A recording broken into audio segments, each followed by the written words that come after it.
อยู่บ้านดีๆบ่มักเนาะ ปั่นจักรยานเที่ยวให้งานเอามาจากบ้านเลยจังนี่เนาะ แม่นบอกมาจากบ้านแม่นบอก This มาจาก เลย from Bangkok. บางขอบ ไทยแลนด์ Yeah.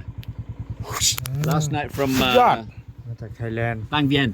Vieng Vieng. Bang Vieng. Bang เวีย Vieng. ง วังเวียง Bang วัง Vieng. เวียง อ๋อ Yeah. Last night. เฮ้ย Today. เป็นมาจากวังเวียงทุกคนเดี๋ยว But จักรยาน guest house shut. เขาน่าจะให้เช่าเนาะทุกคนถ้าผู้ใดแปลเข้าใจกะบอกให้เราทุกคนเนาะเขาก็จะไปกันต่อเนาะแต่อันนี้แหละคือนักเดินทางของแท้ทุกคนเนาะนี่คือ แม่น บ่มีกังวลหยังทั้งสิ้นนะเจออุปสรรคอีหยังกะผ่านมาได้หมดนะ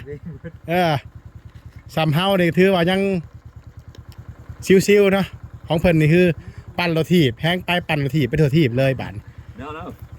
เป็นเท่าไหร่ร้อยพันกิโล